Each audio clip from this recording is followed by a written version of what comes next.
and lightweight championships from the Olympic Basin in Montreal, getting set for the start of the junior men's 8. Are you ready? Go!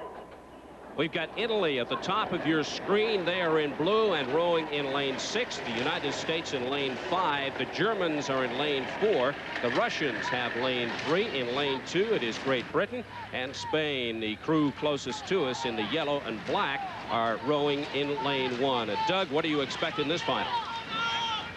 The lanes in this race are seeded. From preliminary rounds, we're expecting that the top two crews in each race should be in lane 3 and 4. In that race, it should be Germany and Russia. So we'll keep our eyes on lanes 3 and 4, and guess who's leading right now early into the race? It is indeed the Germans in lane 4 and the Russians in lane 3. And once again, Doug, we have no Canadians in this junior men's 8 final. No, the Canadian junior program still needs some work. As of this time, we don't have an 8 that's competitive with this field. And we get a good look at the field right now at this stage of the junior men's 8. Still the Germans and the Russians battling for first place, but I've been impressed by the way the United States are rowing. Well, we just saw the United States. They were rowing much lower than the other crews. They're obviously trying a little different race plan where they're going to come out a little bit lower, row even through the course of the race, and hopefully come through the Germans and the Russians in the later stages of the race. Doug, what do you mean by rowing lower? What you're looking at here is the stroke rate of a crew. You can see the Germans here, they're rowing at a stroke rate of about 36 or 37. You change the stroke rate for your boat depending on how fast you want to go at any particular stage in the race. Let's check the split through 500 meters. You can see the Russians on top with a time of 1:23.57, and you can see just how close the United States and the Germans are to the Russian crew. You can see the Americans over on the far side. They're still rowing a couple beats lower than the other crews in terms of their stroke rate per minute, and they're moving up on the other crews. That shows signs of good things to come from them in this race. And just in case you were wondering about those cyclists who are passing by on that path, they are not out for an afternoon ride. Those indeed are the coaches. Coaches are allowed to ride alongside the crews at this regatta. They're allowed to coach the crews as the race progresses. As hard as this may be to believe, we have even seen a couple of coaches who run alongside their crews and not ride. The United States seem to have picked it up just a bit, and they are now in the lead. Well, they've taken over the lead from the Germans and from the Russians. They're looking very smooth.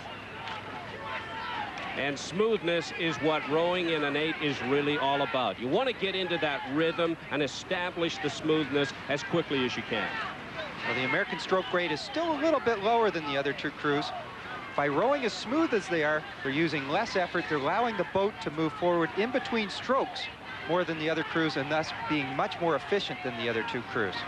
There's a good look at the Soviet Cox. It is his job to bark out the stroke rate to his crew. Let's check the split now through 1,000 meters. You can see the United States with a time of 2:51.33, and they have a 0.34 second lead. But once again, that lead is being challenged by the crew in lane 4, and that is the German crew. Just part of the large gathering of fans on hand here at the Olympic Basin, really enjoying this race. This is a very close race in the junior men's 8. It's an excellent race. You can see the Germans and the Americans are battling it out. The Americans still look much smoother than the Germans, although a little less powerful. And there you can see the back and forth motion for the lead. Lane 5 is the United States. Lane 4 is Germany. It's just going back and forth. And see how the United States boat doesn't seem to be as jerky. It seems a lot smoother. Well, that is the point. The Germans are rowing a little bit higher. They're moving the boat forward during the stroke, but they're not allowing the boat to move in between strokes the way the Americans are. The Americans, by rowing that smoothly, are allowing the boat to move much more efficiently. This gives you a good look at the Russian crew and their challenge for second place. The Russians are rowing in lane 3. The United States in lane 5. Again, we'll check the split with 500 meters to go. It's the United States with a time of 4:25.9, and their lead is 0.18 over Germany. And now it looks as if the Germans have gone back on top again. Well, there's really nothing to call between these two boats. The bow balls are even. They're bouncing back and forth in between. What an excellent race. The fans are on their feet here at the Olympic Basin, really enjoying this one. Now the United States have gone back in top again. It's the United States followed by Germany and then the Russians as they come down and row through the final few meters. We are going to have a great finish here. This is the German crew. They have been waging a battle over a distance of 2,000 meters with the U.S. and now the U.S. are on top. It looks as if the U.S. are going to pull this one out. The United States pulling it out now through the final few meters of this 2,000-meter final for the junior men. It is the United States with about a half a boat length lead on the Germans.